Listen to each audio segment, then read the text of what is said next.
Even after that chilling tragedy, this dream is still running effortlessly. Other than the family of the Harmony, it's hard to imagine any other power in the universe that could sustain a building of such magnitude. The family itself is a huge, perfect building, like a living idol. Each member of the family sees themselves as a piece of the divine puzzle, revolving around a singular core and a shared ideal. Under their command, they loyally fulfill their roles, offering themselves while also receiving sustenance in return. Interesting analogy. Perhaps that's why Penacony's beautiful dream has persisted for so long. But the human body has its limits, and so does the divine's. That doesn't sound like the kind of comment a Galaxy Ranger would make. Just pointing out the facts. Mr. Yang will definitely have a better sense of what's going on than I do. Why do you say that, Miss Acheron? The beautiful dream is crumbling. But not because of a particular eon, a particular faction, or a particular visitor. Its collapse stems from a certain inevitability of human nature. The family refuses to acknowledge this, and it has ultimately backfired and become a catalyst. As people immerse their souls in the dreamscape, where consequences and pain cease to exist, and only ease and pleasure prevail, they draw closer and closer to necrosis. Regardless of the perceived bliss, death looms as the inevitable conclusion. Also, this necrosis will diffuse and spread. One piece of the puzzle's mutation will eventually cause the entire building to shake, break, and crumble. In the end, the dreams that people built in the name of freedom became the cage that imprisoned them.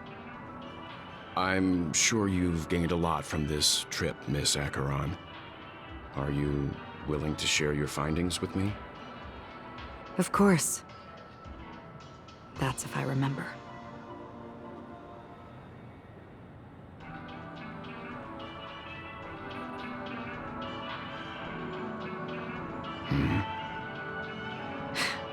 Don't mind me.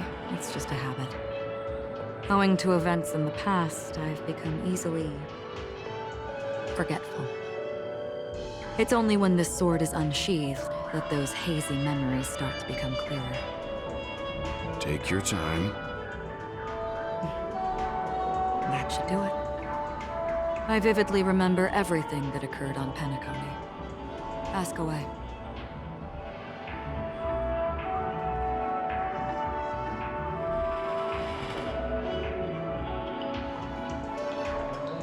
The moment of daybreak. I've heard that's where the Dawn Factory, which processes the foundation of the dreamscape, is located. Behind the dreamscape's song and dance stand many imagination factories. Workers create all kinds of whimsical works day in and day out in their dreams. Then they return to reality and sleep on a narrow bed in a room. A far cry from luxury. They say it will suffice. Experiencing the bizarre and motley dreamscape is the best reward. There I encountered a young woman who had just come of age, the perfect time to indulge in beautiful dreams. Her greatest wish was to one day move to the golden hour and see the magnificent garments she had woven with her own hands. For certain reasons, her wish was difficult to fulfill. But I managed to bring her a garment.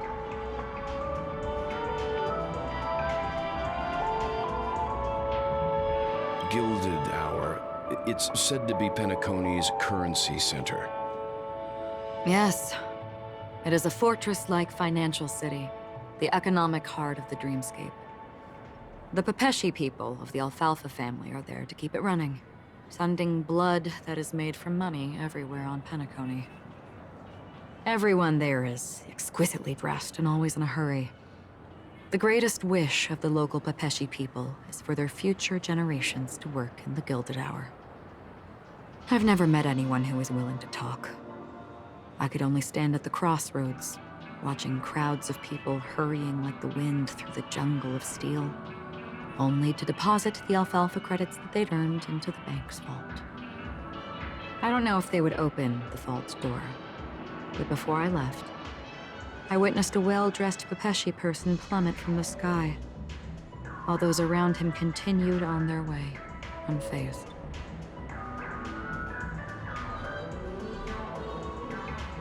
I hear the Blue Hour is very romantic. Do you have any tales to share? Perhaps Mr. Yang has heard. There is a large boat called the Eventide, anchored along the Sea of Dreams, where soft music and dancing persist endlessly every night. I ran into a wizened lady there.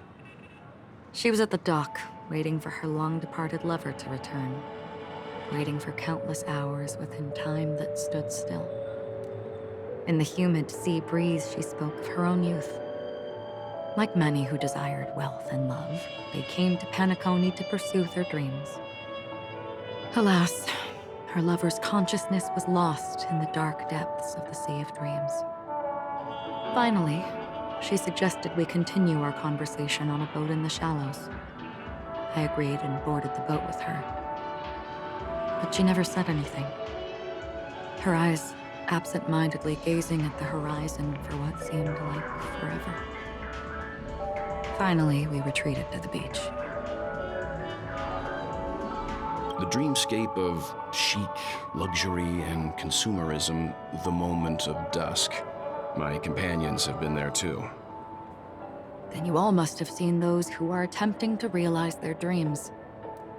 Or have realized them, scattering money as if it were dust and betting it on all or nothing. Everything has a price, and everything can be bought or sold. Even dreams themselves. I saw an Intellitron there, who was preparing to auction himself. When someone wins a bid under stipulated periods and rules, he would do the buyer's every bidding, becoming that person's very possession. That Intellitron had been auctioned off a dozen times, and I participated in his 13th. That was the grandest banquet I had ever attended. But never again did anyone cast another glance at him. This time around, there were no successful bids for him.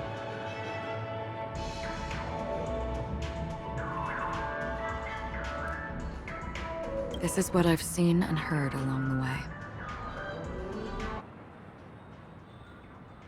Someone once said to me, Penacony wasn't like this a long time ago, nor should it be. I've traveled through the reality and dreamscape of the planet of festivities, watched the tides of night rise and fall when time stopped for people, where the spirits of the rich and impoverished remain forever fixed on their own scales. This is why I think the collapse of the beautiful dream is inevitable. There might be a way to change everything.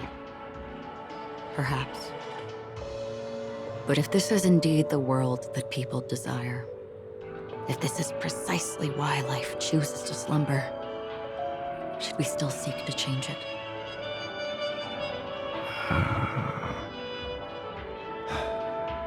Miss Acheron, now it's my turn to share a story with you.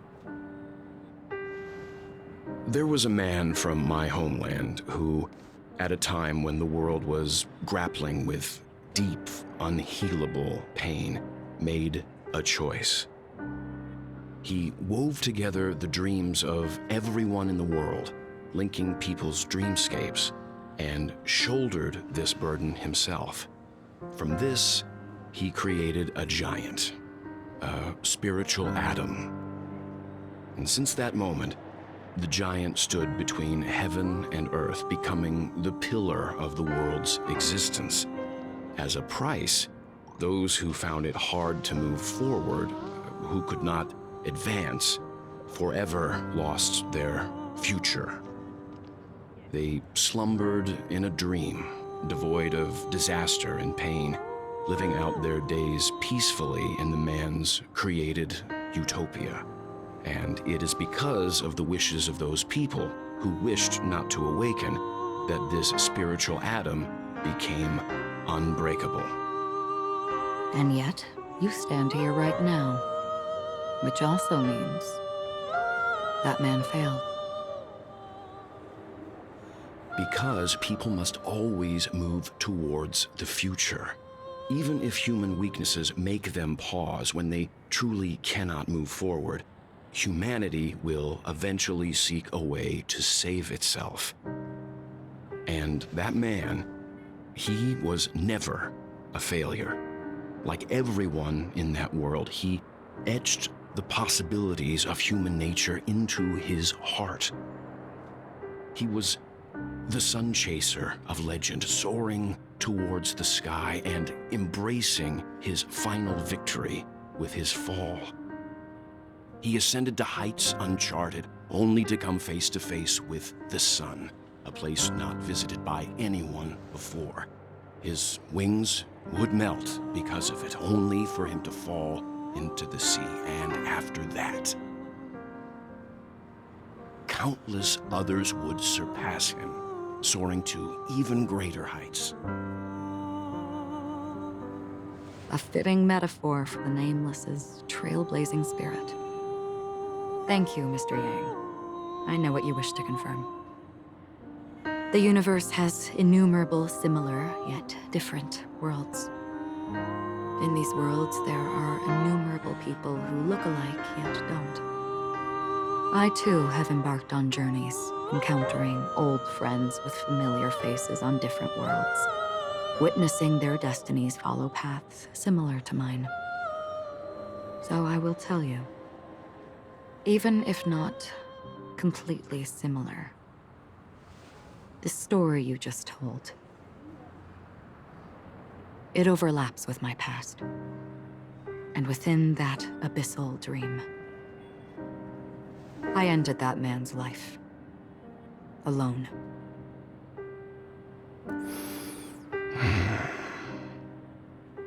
I am not who you think I am. Nor will my home be as fortunate as your world. I am sorry. It's fine. I don't mind, so long as I can alleviate your suspicions. There's something I still wish to know, Miss Acheron. Under that representation of the hunt, exactly what sort of power is it that has motivated your solitary journey thus far? Mr. Yang, before answering that question, I wish to continue the previous topic. I like your analogy very much. Indeed, birds are born to fly. But in a distant past, their ancestors could only gaze at the sky in envy. They saw that faraway ray of light from above the heavens, piercing through the clouds and blanketing the earth. And so, time and time again, generation after generation, the birds spread their wings and took to the sky, attempting to touch its ceiling, all because the sun was there. Then, what if the last bird finally soars into the sky, only to realize that the end of the light is not the sun, but darkness? Then why, exactly, do we even walk towards the light?